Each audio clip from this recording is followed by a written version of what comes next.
Voilà, jusqu'à maintenant, nous avons parcouru un peu l'eschatologie, c'est-à-dire l'étude des prophéties concernant la fin des temps. À partir de notre époque, on est parti de notre époque aujourd'hui, les événements d'aujourd'hui, on est parti sur l'épidémie de coronavirus, tout ça, et puis maintenant, on en est arrivé à la fin, la vraie fin, c'est-à-dire la fin du monde. Et ensuite, nous verrons le jugement et la condamnation. Et ensuite, nous verrons la nouvelle création. Alors voilà, donc l'histoire est dramatique, mais elle se termine bien, c'est ça qui est formidable. Donc l'histoire du monde, l'histoire de l'humanité, c'est un véritable drame, mais qui se termine bien, c'est ça, je trouve extraordinaire de la part de Dieu. Voilà, nous allons commencer par le psaume 102, et au verset 26 et 27. Psaume 102, 26 et 27. Tu as autrefois fondé la terre, et les cieux sont l'ouvrage de tes mains. Eux, ils périront, mais toi, tu subsisteras. Ils s'useront tous comme un vêtement, tu les changeras comme un habit, et ils seront changés. Mais toi, tu restes le même, et tes années ne finiront pas. Voilà, donc il est question ici, littéralement, de la fin du monde. C'est pour dans longtemps, hein, puisque la dernière fois, nous avons vu que le règne messianique dure 1000 ans. Or, donc la fin du monde, c'est forcément dans plus de 1000 ans. Voilà. Donc, l'univers ici est comparé à un vêtement. Donc on met un vêtement, un manteau par exemple, et puis au bout de quelques années, il est usé, il est troué, il se déchire. Alors qu'est-ce qu'on fait quand il est vieux, tout déchiré, tout troué? Eh bien, on le jette. Voilà. Et on en prend un tout neuf. Et c'est l'image qui est donnée à propos de l'univers. Pour Dieu, l'univers, c'est comme un habit. Tu les changeras comme un habit, et ils seront changés. Mais juste avant, il dit, ils périront. Donc les cieux et la terre périront. Mais toi, tu subsisteras. Ils s'useront tous. Un vêtement, ça s'use. Et eh bien, l'univers, regardez bien, c'est écrit en toutes lettres au verset 27, l'univers est en train de s'user. Vous avez peut-être un autre verbe dans votre traduction. Dans la mienne, c'est celui-là. Ils s'useront. Alors, figurez-vous que dans toute la création, tout est en train de s'user. Tout. C'est-à-dire notre corps, notre maison, notre voiture, votre ordinateur, les arbres qui sont dehors, les montagnes, la mer, les animaux, les étoiles s'usent, les planètes, les galaxies, tout est en train de s'user. Voilà, c'est une loi universelle qu'on appelle, bon c'est un nom un peu sorcier, je vous le dis quand même, c'est la deuxième loi de la thermodynamique, c'est-à-dire avec le temps, l'entropie augmente, c'est-à-dire le désordre. Donc, nous allons de l'ordre vers le désordre. Nous allons de la complexité vers la simplicité. Et c'est pas le contraire. Dans les écoles, on enseigne à nos enfants le contraire. On leur fait croire que nous allons du désordre vers l'ordre et de la simplicité vers la complexité. Alors qu'en réalité, c'est exactement le contraire. Alors, cette dégradation s'est mise en route, ça ne date pas d'hier ou d'avant-hier, ça date du jour où Adam et Ève, nos ancêtres, ont mangé le fruit défendu. Et donc, depuis ce moment-là, la mort est entrée dans le monde. Alors la vieillesse, hein, c'est juste le précurseur de la mort. Hein. Voilà. Donc, n'importe qui peut constater ça. Supposons que vous achetez une voiture toute neuve. Vous la mettez dans un garage, capitonné, protégé, et elle a le compteur à 0 km. Elle est absolument neuve. Mais vous ne la touchez pas, et vous revenez 50 ans plus tard. Eh bien, elle sera usée. Elle sera usée. Moins usée que si vous avez roulé, évidemment. Mais les pneus vont être dégonflés, etc. et c'est pas sûr qu'elle puisse démarrer. Mais si vous revenez 100 ans après, ça sera pire. Si vous revenez 1000 ans plus tard, eh bien, c'est sûr, ça sera même si personne n'y a touché. Pourquoi? C'est parce que le désordre a augmenté, l'entropie a augmenté dans ce système qui était le garage, si vous voulez. Alors, le seul moyen d'empêcher l'entropie, c'est d'intervenir. Donc il faut une intelligence et puis il faut une énergie. Par exemple, c'est pour ça qu'on fait le ménage dans la maison. Donc faire le ménage, ça demande un peu d'intelligence et puis de l'énergie. Parce que si on ne fait pas le ménage, l'entropie augmente, le désordre augmente, la poussière augmente et la saleté augmente de plus en plus. Voilà. Donc, vous voyez, il n'y a pas longtemps que les êtres humains ont découvert cette loi de l'usure de l'univers. Mais là, c'est écrit dans la Bible. Et ça a été écrit, figurez-vous qu'il y a environ 3000 ans que ça a été écrit. Environ 3000 ans. Donc, vous voyez, la Bible est en avance sur la science. En avance. Eh oui. Voilà, donc, ce verset qui nous parle de la fin du monde. Voilà, tu les changeras comme un habit et ils seront changés. Voilà, alors maintenant nous allons lire dans Ésaïe 51, un peu plus loin. Ésaïe 51. Et au verset 5 et 6. Ésaïe 51, versets 5 et 6. Ma justice est proche, mon salut va paraître, et mes bras jugeront les peuples, les îles espéreront en moi. Elles se confieront en mon bras. Levez les yeux vers le ciel, puis regardez en bas sur la terre.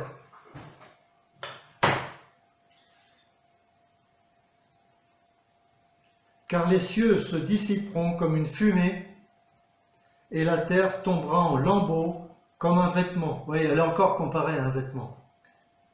Et ses habitants périront comme des mouches. Mais mon salut durera éternellement et ma justice ne faiblira pas. Voilà encore une parole prophétique merveilleuse concernant la fin du monde. Regardez, mais ça se termine bien, vous voyez. Mon salut durera éternellement, c'est pour nous qui avons cru. Et ma justice ne faiblira pas. Non.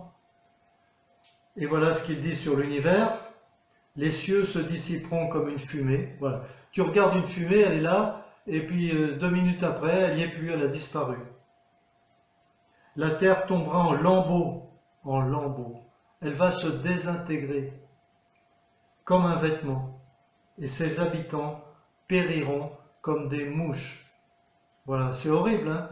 Les habitants de la terre vont mourir comme des mouches. Voilà encore une parole prophétique extraordinaire. Et nous allons voir maintenant ce que dit l'apôtre Pierre à ce sujet. L'apôtre Pierre, dans sa deuxième lettre de Pierre au chapitre 3,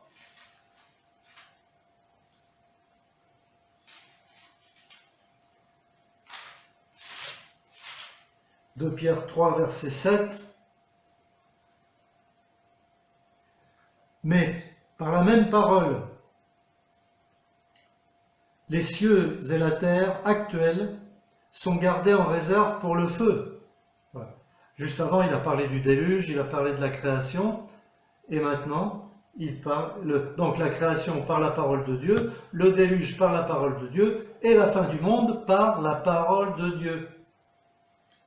Donc, par la même parole, les cieux et la terre actuels sont gardés en réserve pour le feu, en vue du jour du jugement et de la perdition des impies.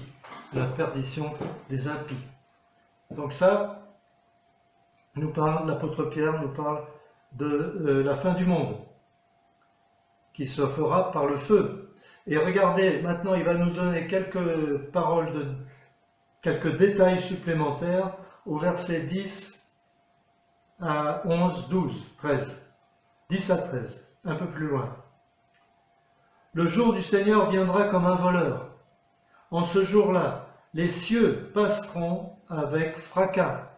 Les cieux passeront avec fracas. Les éléments embrasés se dissoudront. Alors, dissoudront, c'est terrible, hein? Par exemple, tu prends un sucre en morceaux et tu le mets dans ton café. Et tu tournes, où il est le sucre? Où il est le carré, le cube de sucre? Il a disparu, il s'est dissous. Eh bien, tout l'univers va se dissoudre, c'est-à-dire que les éléments embrasés se dissoudront. C'est-à-dire que les particules de l'univers, toutes les molécules vont se séparer, l'intérieur, les atomes les électrons vont se séparer, les noyaux vont se séparer, tout va se dissoudre. Et alors, ça ressemblera plutôt à une soupe, mais ça ressemblera plutôt, en réalité, comme on l'a lu tout à l'heure, à une fumée. Une fumée qui va se dissiper, qui va disparaître. Donc, les cieux passeront avec fracas, les éléments embrasés se dissoudront, et la terre, avec les œuvres qu'elle renferme, les œuvres des hommes, les œuvres qu'elle renferme, sera consumée. Voilà, consumée. Puisque tout cela est en voie de dissolution, encore le mot dissolution. Combien votre conduite et votre piété doivent être saintes? Eh oui, si on est conscient de ça, on devrait vraiment rechercher la sainteté, rechercher la sanctification, on devrait se séparer du péché, on devrait se séparer du monde, on devrait se séparer des pensées du monde, des pratiques du monde, des croyances du monde, des concepts du monde, du vocabulaire du monde. On devrait se séparer de la religion du monde, c'est-à-dire Babylone. On devrait rejeter tout ce qui vient de Babylone et tout ce qui vient du monde en général. Babylone, c'est le côté religieux. Alors, combien votre conduite et votre piété doivent être saintes? Attendez et hâtez le jour de Dieu. Hâtez le jour de Dieu. L'avènement du jour de Dieu, où les cieux enflammés se dissoudront et les éléments embrasés se fondront. Mais, heureusement, regardez le verset 13 qui est nettement plus positif. Mais nous attendons, selon sa promesse, des nouveaux cieux et une nouvelle terre où la justice habitera. Enfin, la justice habitera. Comme on l'a vu la dernière fois, le règne messianique de Christ sur la terre aura lieu sur cette terre, non recréée, ce n'est pas la nouvelle création, ce sera la vieille terre, celle-ci. Et ce ne sera pas le paradis. Mais là, les nouveaux cieux et la terre, ça c'est vraiment le royaume paradisiaque de Dieu, le royaume éternel, les nouveaux cieux et la nouvelle terre. En un mot, la nouvelle création. Voilà, donc ça c'est formidable. Et nous allons maintenant voir ce que la Bible dit concernant le jugement. On appelle ça jugement dernier souvent, mais bon, ce mot-là n'est pas dans la Bible, c'est tout simplement le jugement. Et on va voir dans Matthieu chapitre 13, figurez-vous que celui qui en a le plus parlé de la condamnation, eh bien, c'est le Seigneur Jésus. Voilà. Alors, nous allons lire dans Matthieu 13, versets 40 à 42. C'est la parabole de l'ivraie. Je ne vais pas la lire entière, hein, vous la connaissez. Or, comme on arrache l'ivraie pour la jeter au feu, il en sera de même à la fin du monde. Voilà. L'ivraie va au feu, et le blé, il va au grenier, c'est-à-dire au ciel. Mais actuellement, le blé et l'ivraie sont mélangés. Il ne faut pas les arracher. Il ne faut pas arracher l'ivraie. Et tout est mélangé. Les vrais chrétiens sont mélangés avec les faux. La saine doctrine est mélangée avec les fausses doctrines. Il y a des injustices. il y a des horreurs, il y a des mauvais témoignages, il y a des scandales, il y a des divisions d'église, il y a tout ça, il y a des faux docteurs, des faux prophètes, il y a tout ce que vous voulez. Tout est mélangé aujourd'hui. Mais ce jour-là, le tri va être fait. Livrez la mauvaise herbe au feu et le blé au grenier. Voilà, verset 41. Le Fils de l'homme enverra ses anges qui arracheront de son royaume tous les scandales et ceux qui commettent l'iniquité. Et ils les jetteront dans la fournaise de feu où il y aura des pleurs et des grincements de dents. La fournaise de feu où il y aura des pleurs et des grincements de dents. Malheureusement, on en parle très peu de ce sujet. On en parle très peu parce que c'est pas drôle du tout. C'est un thème plutôt négatif. Et comme on ne veut pas faire fuir les chrétiens, on ne veut pas que l'Église diminue, alors on évite de parler de ça. On préfère parler que de la grâce. Comme ça, au moins, on a plus de monde parce que la grâce, parler de la grâce, ça fait du bien à tout le monde. Voilà. Mais il n'y a pas que la grâce dans la Bible. Donc, la fournaise de feu, il y aura des pleurs éternels, et des pleurs qui serviront à rien, et des grincements de dents. C'est inimaginable, c'est inouï comme souffrance, comme détresse, comme horreur. C'est l'horreur absolue. Et le Seigneur Jésus a dit qu'il y en a plus qui vont aller là, dans le feu, que ceux qui vont aller au ciel. Large est le chemin qui conduit à la perdition, nombreux sont ceux qui le prennent, et étroit est le chemin qui conduit à la vie, et peu nombreux sont ceux qui le trouvent. Heureusement que nous tous ici présents, nous avons trouvé le chemin de la vie. Mais autour de nous, il y a des tas de gens qui sont sur le chemin de la perdition. Et qui est-ce qui peut leur parler de la voie du salut? Eh bien, c'est nous. À part nous, je ne vois pas qui d'autre. Donc, voilà. Et verset 43, alors les justes. Alors, c'est quoi un juste? Quelqu'un qui est juste, c'est pas quelqu'un qui est parfait par ses propres œuvres. Quelqu'un qui est juste, c'est quelqu'un qui croit en Jésus-Christ et qui a été recouvert par la justice de Christ. Par la foi, nous nous identifions au Seigneur Jésus et sa justice devient notre justice. Et quand Dieu nous voit, qu'est-ce qu'il voit? Il voit quelqu'un de juste, il voit quelqu'un de saint. Voilà. Est-ce que tout le monde ici présent le croit? Oui, j'espère. Hein? Alors, les justes resplendiront comme le soleil dans le royaume de leur Père. Comme le soleil. On va resplendir comme le soleil. Pourquoi? Mais parce qu'on sera dans la gloire de Dieu. Parce que le Seigneur la présence de Dieu en nous va rayonner à travers nous. Ça va être merveilleux. Et bien sûr, c'est pas possible maintenant. Si une chose comme ça arrivait maintenant, on en mourrait. C'est pas possible. On peut pas vivre. Donc là, on sera comme le soleil. Le soleil, on ne peut pas le regarder en face. Ou alors, il faut vraiment une protection pour les yeux.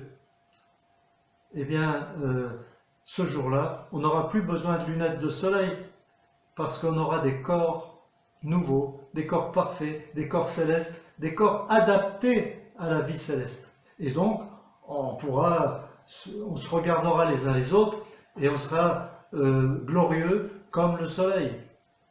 Mais nous allons refléter la gloire de Christ, et on pourra voir le Seigneur Jésus, le contempler dans toute sa majesté, sa splendeur et sa gloire.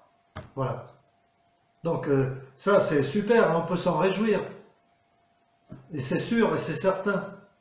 Voilà. Donc on a quelques épreuves maintenant, c'est vrai, mais juste de savoir ça, ça nous console, ça nous donne la force de vivre. Voilà. Donc réjouissons-nous et consolons-nous les uns les autres avec ces belles paroles. Je relis, les justes resplendiront comme le soleil dans le royaume de leur Père. Que celui qui a des oreilles entende. Et puis un peu plus loin, au chapitre 25, toujours dans Matthieu, Matthieu 25, voilà, verset 41. 25, 41, c'est encore une histoire, une parabole. C'est la parabole des brebis et des boucs, c'est-à-dire le jugement des nations lors du retour de Christ, pour régner sur la terre. C'est pas le jugement dernier, là, faut pas confondre. Ensuite, il dira à ceux qui seront à sa gauche, retirez-vous de moi, maudits, allez dans le feu éternel, préparé pour le diable et pour ses anges. Alors vous voyez, cette expression, elle est seulement ici. Et c'est le Seigneur Jésus qui l'a dit. C'est-à-dire que le feu éternel, il n'a pas été préparé pour les hommes. Il a été préparé pour le diable et pour ses anges. Mais malheureusement, le diable et ses anges, eh bien, ont réussi à séduire l'humanité et ils ont le désir d'entraîner dans leur chute un maximum d'êtres humains avec eux. Et malheureusement, c'est comme ça, il y aura énormément de gens dans le feu éternel. Alors, il y aura des gens de toutes sortes. Il n'y aura pas que des voleurs et des bandits, des tueurs et des pédophiles et des terroristes. Il y aura des gens bien, il y aura des gens honnêtes, des gens qui ne disent pas de gros mots, qui ne trompent pas leurs femmes et qui payent leurs impôts et qui ne fument pas et qui ne boivent pas. Voilà. Il y en aura plein. Mais ils auront rejeté Christ. Ils auront refusé la grâce de Dieu en Jésus-Christ. Donc, ceux qui seront là, mais ils seront tous ensemble, avec tous les méchants, tous les pécheurs, tous ceux qui ont rejeté la grâce de Dieu dans toute l'histoire humaine. Mais il y aura aussi le diable et tous les démons qui seront là. Et ça, c'est pendant l'éternité. Oui, c'est bien ce qu'il dit. Il dit le feu éternel. Voilà, ça c'est le verset 41. Et le verset 46. 46 à la fin du chapitre. Et ceux-ci iront au châtiment éternel, mais les justes à la vie éternelle. Donc, dans l'au-delà, c'est soit la vie éternelle, soit la condamnation éternelle. C'est l'un ou l'autre. Il n'y a pas d'intermédiaire. Il n'y a pas de purgatoire. Ça, c'est une invention de curé pour gagner de l'argent. C'est une fausse doctrine épouvantable qui a séduit malheureusement des millions et des millions de gens sur la terre. Voilà, maintenant, on va continuer dans l'histoire avec Actes chapitre 17. Acte 17. C'est l'apôtre Paul, cette fois, verset 30. Eh bien, il se trouve en Grèce, à Athènes. Athènes, c'était la capitale intellectuelle de l'Empire romain. C'est là qu'il y avait tous les grands philosophes, les grands intellos, les grands professeurs de philosophie, etc. Et voilà, ils aimaient bien discuter. Et puis l'apôtre Paul a discuté avec eux. Mais ça ne leur a pas trop plu, ils n'ont pas compris le message. Voilà, Paul n'a pas remporté beaucoup de succès à Athènes, vous avez vu. Après, il a été à Corinthe, dans une ville corrompue, une ville dépravée, pleine de prostituées, pleine d'idolâtres et pleine de temples, de sacrifices aux idoles, etc. Et là, il y a eu plein de conversions. Alors, vous voyez, c'est bizarre quand même. Et bien, c'est comme ça. Voilà. Alors, Acte 17, 30 et 31. Dieu, sans tenir compte des temps d'ignorance, annonce maintenant à tous les hommes en tout lieu qu'ils aient à se repentir. Donc ce message est toujours actuel. Il n'est pas à la mode, c'est vrai. Il n'est pas populaire, c'est vrai. Mais c'est le message de Dieu pour tous les hommes. La repentance envers Dieu et la conversion, la foi en Jésus-Christ. Alors, parce qu'il a fixé un jour où il va juger le monde selon la justice. Eh oui, selon la vraie justice. Aujourd'hui, dans les procès, c'est je parle là d'aujourd'hui, aujourd'hui en Europe, hein, ces jours-ci, il y a eu des procès, mais complètement iniques, abominables. Il n'y a pas de justice. Mais là, ça sera la vraie justice. Par qui? Qui c'est qui va juger? Qui c'est qui va être assis sur le grand trône blanc? Par un homme qu'il a désigné, et il en a donné à tous une preuve digne de foi en le ressuscitant d'entre les morts. Donc, c'est le Seigneur Jésus qui sera assis sur le grand trône blanc et qui va juger les hommes. Et c'est ce que nous allons voir maintenant dans l'Apocalypse au chapitre 20. Apocalypse, chapitre 20, versets 11 à 15. Puis je vis un grand trône blanc, et celui qui était assis, c'est-à-dire Jésus. Devant sa face s'enfuirent la terre et le ciel. Et voilà, la terre et le ciel ont disparu. Et il ne fut plus trouvé de place pour eux. Et je vis les morts, les grands et les petits, debout devant le trône. Alors debout, combien? Des milliards et des milliards. Il y a combien de gens depuis Adam et Ève jusqu'au dernier? Impossible de le savoir, évidemment. Mais si aujourd'hui on est environ 8 milliards, bientôt, eh bien, il s'en fait des milliards d'êtres humains. Des livres furent ouverts. Alors quels livres? C'est pas écrit, hein? Des livres furent ouverts. Alors, on peut y réfléchir. Vous avez sûrement votre idée là-dessus. Alors déjà, on a un livre, celui qu'on a entre les mains. Eh oui, la parole de Dieu écrite, la Bible, et notamment la loi universelle, la loi de Moïse. Alors la loi universelle, c'est la loi qui a été donnée à Noé, et la loi de Moïse, et puis ensuite il y a la loi du Nouveau Testament, c'est-à-dire la loi de Christ. Mais ça c'est pour le peuple de la Nouvelle Alliance. Donc des livres furent ouverts, et un autre livre fut ouvert. Alors des livres au pluriel.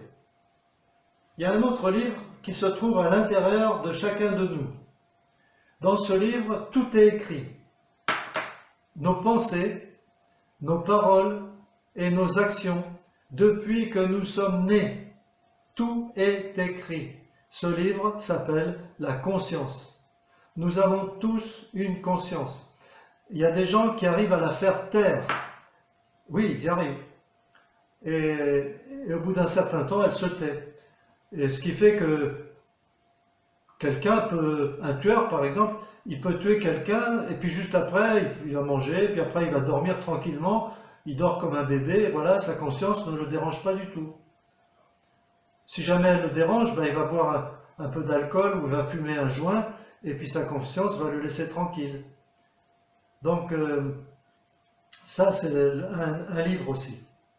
Mais ce qui est merveilleux, c'est que comme nous avons confessé nos péchés, le sang de Christ nous a purifié la conscience. Donc notre conscience est pure maintenant. Nous sommes vierges, nous avons retrouvé la virginité de la conscience que nous avions lorsque nous sommes nés. Et un autre livre fut ouvert, qui est le livre de vie. Alors le livre de vie, c'est le livre de Dieu où sont écrits les noms des élus. C'est-à-dire que ton nom, mon nom, notre nom est écrit dans le livre de vie. Alors, il est écrit depuis quand? Il est écrit depuis qu'on s'est converti? Eh bien non. Il est écrit avant même que la terre existe, notre nom était déjà écrit. Dieu nous avait déjà élus et plus fort encore, Dieu nous aimait déjà. Dieu nous aimait déjà.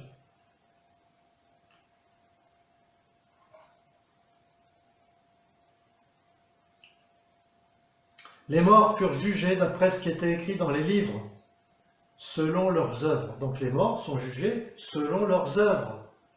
C'est très clair. Selon leurs œuvres. La mer donna les morts qui s'y trouvaient, la mort et le séjour des morts donnèrent les morts qui s'y trouvaient, et ils furent jugés, chacun selon ses œuvres.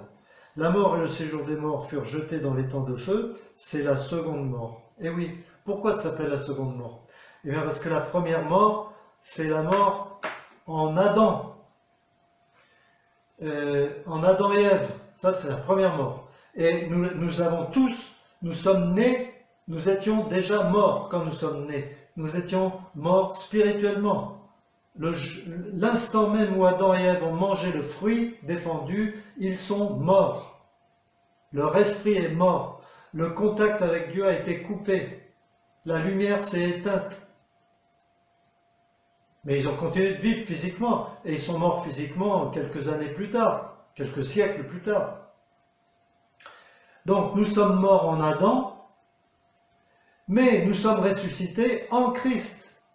Donc nous sommes morts en Adam, mais nous avons la vie en Christ. C'est ça qui est merveilleux. Par contre, tous ceux qui n'ont pas la vie en Christ, eux, ils sont morts. Et ce qui les attend, c'est, après avoir souffert la première mort, ce qui les attend, c'est la deuxième mort. Et la deuxième mort, elle est éternelle. La première mort, il y a une possibilité de salut. La deuxième, il n'y en a pas. C'est très clair dans l'Écriture. C'est la seconde mort, les temps de feu.